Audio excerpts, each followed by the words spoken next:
Baiklah, Assalamualaikum warahmatullahi wabarakatuh.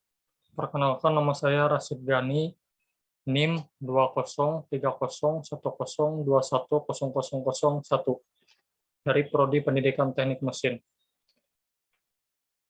Baiklah, dalam presentasi kali ini, saya akan menyampaikan tugas dari mata kuliah Kesehatan dan Keselamatan Kerja, yaitu topik pentingnya penerapan K3 di kawasan industri.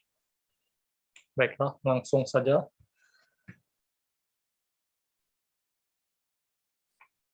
Pekerja adalah aset bagi perusahaan atau organisasi.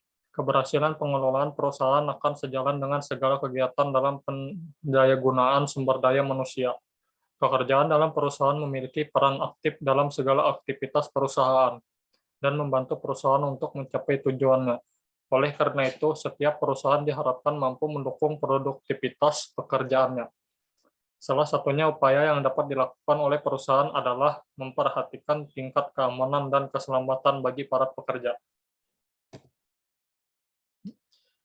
Di kawasan industrial, sekarang terdapat berbagai macam industri, mulai dari industri berskala besar hingga industri berskala kecil, yang bergerak di bidang pengelolaan industri bahan kimia, pertambangan, migas, jasa konstruksi, besi baja, plastik, pupuk, logistik, dan sebagainya.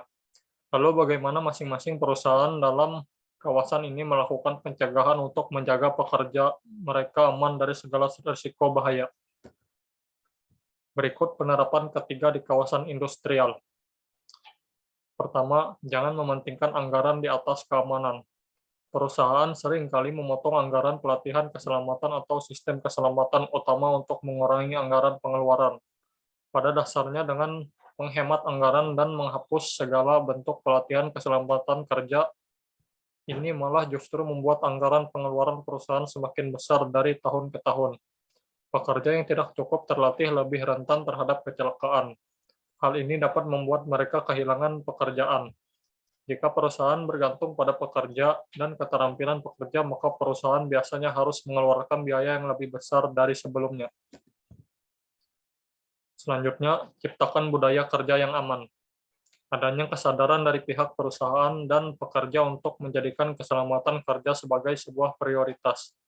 Dalam organisasi, hal ini akan memudahkan terciptanya budaya kerja yang aman. Namun, permasalahan saat ini adalah masih banyak perusahaan justru gagal menjadikan keselamatan kerja sebagai prioritas dalam organisasi. Untuk itu, upaya yang harus dilakukan perusahaan ialah memimpin dengan memberikan contoh dan pengarahan secara aktif terhadap pekerjaannya. Upaya ini akan sangat membantu pekerja untuk melakukan pekerjaan dengan baik dan mempraktikkan kebiasaan kerja yang aman. Penguatan positif semacam ini sangat membantu meningkatkan pencegahan keselamatan kerja secara keseluruhan. Ketiga, pekerjakan kontraktor yang tepat. Kemitraan yang terjalin antara perusahaan dengan kontraktor akan berpengaruh terhadap reputasi sebuah perusahaan. Oleh karena itu, perusahaan harus berhati-hati dalam mempekerjakan, merekrut, dan memilih kontraktor, sebab kontraktor independen beroperasi atau bekerja dengan nama mereka sendiri. Perlu memastikan terlebih dahulu bahwa pekerjaan mereka memang mempraktikkan keselamatan kerja.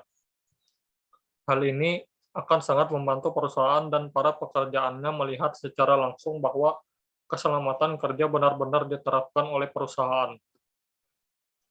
Keempat, komunikasi. Komunikasi merupakan aspek penting dalam setiap pekerjaan.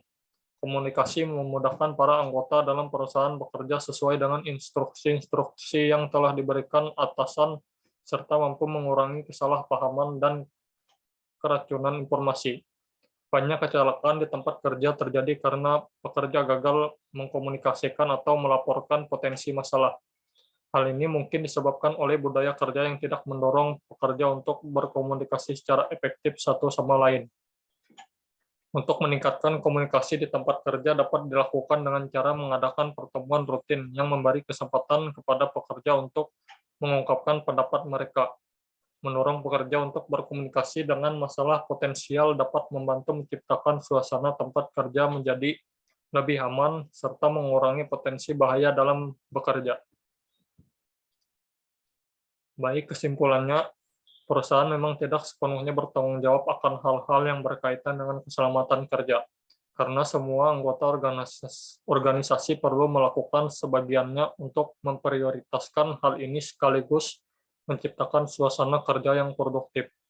Baiklah, sekian presentasi dari saya. Assalamualaikum warahmatullahi wabarakatuh.